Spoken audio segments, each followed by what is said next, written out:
hamdan wa syukran lillah, salatan wa salaman ala rasulillah, amma ba'd. Dewan Hakim yang arif dan bijaksana, hadirin sebangsa dan setanah air yang kami banggakan. Thomas Likona, salah satu tokoh pendidikan karakter di Amerika, dalam bukunya Educating for Karakter mengungkapkan bahwasannya pembinaan karakter adalah hal yang utama untuk membantu generasi mengembangkan penilaian integritas yang baik. Sebab generasi pemuda memiliki peran yang sangat krusial dalam membangun sebuah bangsa. Sebagaimana Syekh Mustafa Al-Ghalayaini, seorang pujangga Mesir, pernah berkata, "Inna fi yadi syubani amra ummah wa fi aqdamiha hayataha." Sesungguhnya di tangan pemuda urusan umat dan pada kaki-kaki mereka kehidupan umat. Dengan demikian hadirin, pemuda adalah harapan terbesar suatu bangsa. Namun disayangkan hadirin, di zaman sekarang pemuda Indonesia justru bermental lemah. Tidak sedikit pemuda kita yang kaya raya, yang punya segalanya, yang istilahnya laptopnya Toshiba, Mobilnya Toyota, motornya Kawasaki Ninja, kontrakannya ada di mana-mana, tiap hari makannya di Ampera. akan tetapi batinnya tersiksa, hatinya penuh dengan gegana dikarenakan mereka terjerumus dalam jurang narkoba dan terbujuk oleh rayuan wanita penggoda, dikarenakan mereka melanggar aturan Allah yang Maha Kaya.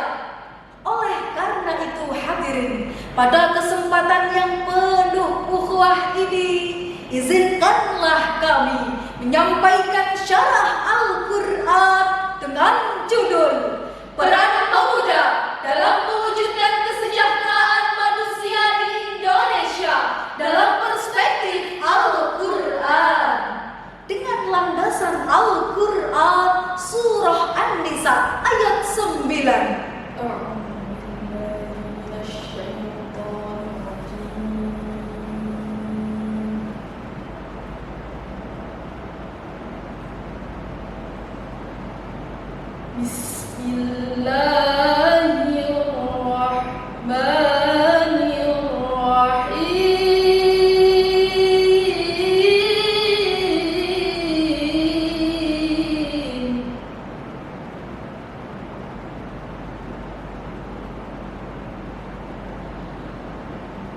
وَلْيَخْشَ الَّذِينَ لَوْ تَرَكُوا مِنْ خَلْفِهِمْ ذُرِّيَّةً ضِعَافًا خَافُوا عَلَيْهِمْ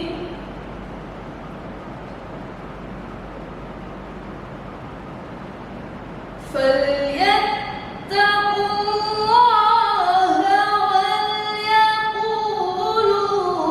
قَوْلًا سَدِيدًا. Hamba berlindung kepada Allah dari usikan syaitan yang terkutuk dengan menyebut asma Allah yang Maha Pengasih lagi Maha Penyayang, dan hendaklah takut kepada Allah orang-orang yang mereka meninggalkan keturunan yang lemah di belakang mereka, yang mereka khawatir akan kesejahteraannya. Oleh sebab itu, hendaklah mereka bertakwa kepada Allah dan hendaklah mereka berbicara dengan tutur kata yang benar. Hadirin yang berbahagia, Profesor Dr. Wahbah Az-Zuhairi dalam kitab tafsirnya Al-Munir jilid 2 halaman 600 menjelaskan bahwasannya Pada ayat tersebut diawali dengan lafaz wal yakhsha yang mengandung suatu perintah kepada umat Islam agar senantiasa memiliki rasa takut dan khawatir jikalau meninggalkan keturunan mereka dalam keadaan lemah. Merujuk pada tafsir tersebut, hadirin, sangatlah jelas Allah telah memperingatkan kepada kita agar tidak meninggalkan generasi penerus yang lemah, baik itu lemah fisik, lemah mental, maupun lemah intelektual. Karena hal tersebut akan menyebabkan kemunduran suatu bangsa. Hadirin sebangsa dan setanah air yang kami banggakan, pemuda generasi bangsa memiliki peran sentral sebagai subjek utama dalam menggagas pembangunan. Keberhasilan pembangunan sangat bergantung pada kontribusi positif dari para pemudanya. Seiring dengan hal tersebut, hadirin, fenomena yang ada di Indonesia memiliki corak dan warna yang beragam.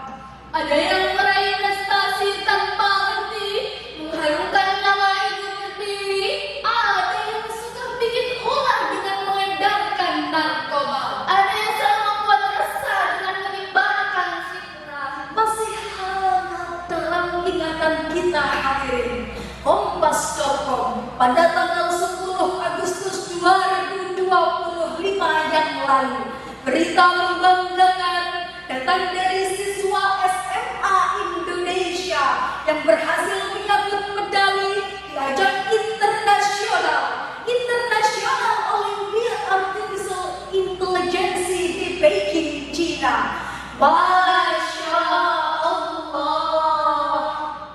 Namun disayangkan, hadirin, di tengah-tengah generasi bangsa sedang berlomba-lomba untuk mengukir banyak prestasi, masih banyak pemuda kita yang kesehariannya hanya bermalas-malasan, Hobi makan makanan instan, sukanya hanya tiktokan, nongkrong sambil rokokan, hingga tak memikirkan masa depan. betul hadirin, faktanya pada awal September lalu, tepatnya pada tanggal 6 September 2025, kita dikejutkan dengan berita penemuan potongan tubuh manusia di hutan Wajib Mojokerto, Jawa Timur. Yang lebih menyenangkan, hadirin, korban adalah perempuan yang masih berusia 25 tahun yang telah dihabisi oleh kekasihnya dengan motif sakit hati. Astaghfirullahaladzim. Padahal, hadirin, Allah Subhanahu wa Ta'ala telah membekali kita potensi dan skill masing-masing untuk bekerja sesuai dengan potensi dan kemampuan, bukan malah menggunakan cara yang sangat jauh dari nilai keislaman. Lantas, hadirin, bagaimanakah cara kita agar terhindar dari persoalan tersebut? Sebagai jawabannya, Al-Quran telah menjawabnya dalam surah At-Taubah ayat 105.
Lalu diberitakannya kepada kamu apa yang telah kamu kerjakan.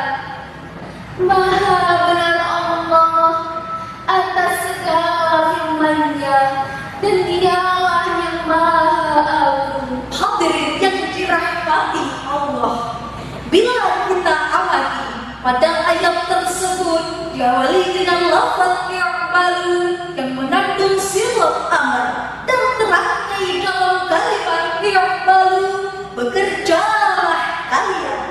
Kemudian dalam kaidah usul fikih juga dijelaskan bahwasannya al-aslu fil amri lil wujub. Pada asalnya suatu perintah menunjukkan makna wajib. Sedangkan Imam Ali As-Subudi dalam kitab tafsirnya Sufatul Tafasir jilid 4 menjelaskan bahwasannya pada kalimat waqul i'malu ay i'malu ma syi'tum, bekerjalah kalian sesuai dengan skill dan profesi masing-masing. Sebab memang tidak ada kesuksesan tanpa bekerja, Tidak ada keberhasilan yang diraih dengan berpangku tangan. Tidak ada kejayaan yang didapat dengan melamun. dan tidak ada kebahagiaan yang disandang dengan simsalabim, abrakadabra. Semua kemasan akan membawa derita dan untayan air mata. Dengan demikian hadirin, dapat kita tarik kesimpulan bahwasannya untuk mencapai peradaban bangsa di era saat ini, Indonesia membutuhkan generasi yang produktif, agresif, dan inovatif untuk menyambut peradaban bangsa Indonesia dengan tetap berlandaskan iman dan takwa sebagai penguat karakter akhlakul karimah dalam diri pemuda bangsa. Kami akhiri syarahan ini dengan sebuah pantun.